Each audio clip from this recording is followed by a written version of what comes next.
నాలుగు రోజులైతే రాష్ట్రం వస్తుంది మిమ్మల్ని కాపాడుకుంటాం మేమని చెప్పి ఏడ్చిన మేమందరం భయపడ అంత ఘోరమైన పరిస్థితులు ఉండే. ఇలా వాళ్ళ గురించి కొన్ని కార్యక్రమాలు తీసుకున్నాం, వాళ్ళకు కూడా కొద్ది ధైర్యం వచ్చింది. మొత్తమే బంగారు వాసం పెట్టలే, కానీ ఒక ధైర్యం. మా రాష్ట్రం వచ్చింది, మేము బతుకుతాం. ఇప్పుడు 4 కిలోల బియ్యం ఇచ్చి దాన్ని 6 కిలోలు చేసుకున్నాం. ఇన్నోళ్ళు కడుపు నిండా తినాలి పేదలని. నలుగురు కన్నా ఎక్కువ ఇవ్వమన్నారు ఆ కాలంలో. నలుగురు కాదు 40 మంది ఇవ్వమని చెప్పిండు.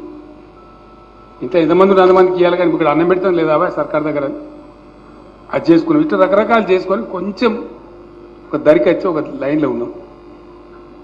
కొన్ని వర్గాలకు జరిగినాయి కొన్ని పనులు, ఎందుకంటే చేయాల్సిన అక్కరే ఉండేది. గాలకి చేస్తావు గీళ్ళకి చేయవా అంటే కాదు అట్లా. దానికి ఏంటంటే కొన్ని కారణాలు ఉంటాయి. ఏం చేసినా కూడా దానికి ఒక అర్థం ఉంటుంది, పరమార్థం ఉంటుంది. ఓ రోజు కూర్చుని నేను ముఖ్యమంత్రి అయినాక మాట్లాడుతుంటే వాళ్ళని పిలిచి మాట్లాడితే ఆ శాఖలు చెప్పారు, ఎవరు ఎనిమల్ హస్బెండరీ శాఖ. ఏం సంగతి అంటే రోజుకు దాదాపు 20,000 గొర్రెలు దిగుమతి అవుతున్నాయి సార్ అని చెప్పారు. 20,000 గొర్రెలు దిగుమతి ఎట్లయితారు భయ, నాకు అర్థం కాదు. మనకు యాదవులు గొల్లలు కురుమోలు దండిగా ఉన్నారు కదా, మరి మనకంటే ఉన్నారు సార్ 30 లక్షలు. హృదయపూర్వకమైన స్వాగతం సుస్వాగతం తెలియజేస్తూ నేను సెలవు తీసుకుంటా ఉన్నా. జై తెలంగాణ.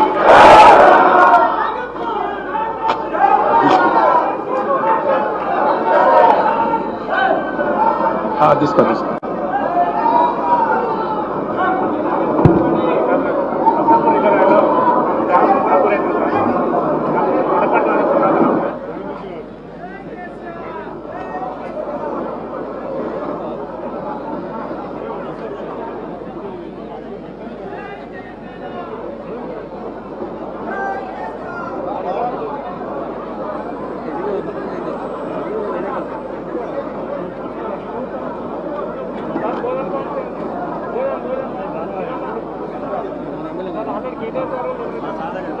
Sir,